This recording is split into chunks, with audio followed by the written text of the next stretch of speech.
Hi friends, good morning. అందరూ ఎట్లా ఉన్నారు? బాగున్నారా? మేమైతే చాలా బాగున్నామండి. ఈరోజు అయితే మంచి వీడియోతో మీ ముందుకు వచ్చేసాను. మందార పూలండి. మనం పూజలకి ఎక్కువగా ఉపయోగిస్తూ ఉంటాం కదా, దేవుడికే కాదండి, మనం కూడా అప్పుడప్పుడు డికాషన్ లాగా చేసుకుని తాగితే మందార పూలలో ఉన్న బెనిఫిట్స్ అనేవి మనకైతే అందుతాయి. మందార పూలలో సి విటమిన్ అనేది ఉంటుంది కదా, ఆ సి విటమిన్ వల్ల మనకి బ్యాడ్ కొలెస్ట్రాల్ అనేది తగ్గుతుంది, రక్తాన్ని శుద్ధి అనేది చేస్తుంది.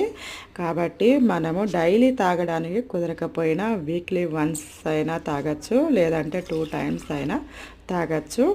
మేమైతే వీక్లీ 2 టైమ్స్ అయితే తాగుతానండి. నేనే కాదు, మా పిల్లలకు కూడా అన్ని డికాషన్లు ఇస్తానండి. వీడియో నచ్చితే ప్లీజ్ సబ్స్క్రైబ్.